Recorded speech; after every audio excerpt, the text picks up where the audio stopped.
নমস্কার, দি রিপোর্টে স্বাগত। রাতভর নিখোঁজ থাকার পর লোকসভা নির্বাচনের দ্বিতীয় দফার ভোটের দিন বিজেপি কর্মীর দেহ উদ্ধারকে কেন্দ্র করে তীব্র চাঞ্চল্য ছড়ালো ময়নার বাগচা গোড়া মাহাল এলাকায়।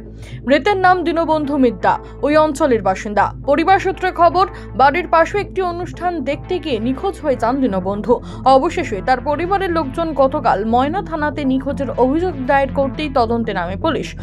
গতকাল রাত্রে ময়না থানার বিশাল পুলিশ বাহিনী যুবকের মোবাইল লোকেশন ট্র্যাক করে তার বাড়ি থেকে ঠিক 100 মিটারের দূরে পান বরজের ভেতর থেকে ওই যুবকের দেহ উদ্ধার করে। মৃত ওই যুবকের পরিবারের অভিযোগ, বিজেপি করায় তাদের ছেলেকে খুন করা হয়েছে। উনি কোনো রাজনীতির সঙ্গে যুক্ত ছিল?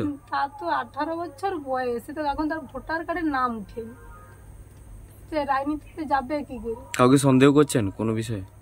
সন্দেহ তো সবসময় হচ্ছে। কাকে কি ব্যাপারে সন্দেহ করছেন? সন্দেহ মানে সবসময় আমাদের ঘরকে হুমকি দেয়, তোদের ঘরকে মাথা আলবো। কারা হুমকি দেয়? কারা? টিএমসি লোক। আর আমাকে তো প্রচুর গালাগালি দেয়। কারা হুমকি দেয়? কারা জোরে বলুন। টিএমসি লোক। তাদের নাম জানেন? এক লোকের নাম জানেন? বলুন না। ওকে বড়াপাড়ায় ছোট বুধা আর কমল খুটিয়া, আর নামগুলো মাথায় আসছে। কি চাইছেন এখন?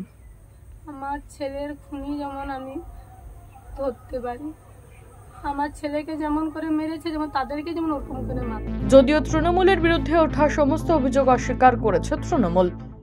ভোর রাতে 5টা সাড়ে 5টা নাগাদ তো একটি উদ্ধার হয়েছে আপনার বাগচা এলাকার গোড়ামহল গ্রামে। তো ছেলেটির নাম ছিল, ছেলেটির বয়স হচ্ছে 19, অর্থাৎ 18+, 19 বছরের মতো।